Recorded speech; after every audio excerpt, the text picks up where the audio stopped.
বিদ্যুৎ শিল্পের বেসরকারীকরণ সহ বিভিন্ন দাবিকে সামনে রেখে all India electricity consumers association মঙ্গলবার দেশজুড়ে প্রতিবাদ দিবসের ডাক দেয়। তারই অঙ্গ হিসেবে Tripura electricity consumers association Tripura state electricity কর্পোরেশনের বনমালীপুর স্থিত প্রধান কার্যালয়ের সামনে বিক্ষোভ সভার আয়োজন করে জনবিরোধী বিদ্যুৎ বিল 2022 প্রত্যাহার করা, বিদ্যুৎ শিল্পের বেসরকারীকরণ করা, প্রত্যাহার করা, বিদ্যুৎ উৎপাদক সংস্থাগুলিকে বিদেশ থেকে আমদানিকৃত কয়লা কিনতে বাধ্য না করা সহ বিভিন্ন দাবি তোলা হয়।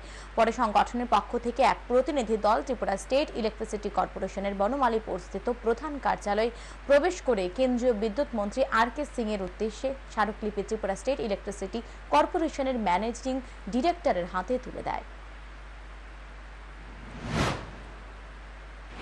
প্রতিবাদ দিবসের ডাক দিয়েছে, সেই ডাকে সাড়া দিয়ে ত্রিপুরা ইলেকট্রিসিটি কনজিউমার অ্যাসোসিয়েশন আমরা আজকে এখানে একটা বিক্ষোভ সভা করছি এবং এখান থেকে আমরা ম্যানেজিং ডিরেক্টরের মাধ্যমে কেন্দ্রীয় বিদ্যুৎ মন্ত্রীর নিকট আমরা একটি স্মারকলিপি পাঠাবো। তার জন্য আজকে আমাদের এই বিক্ষোভ।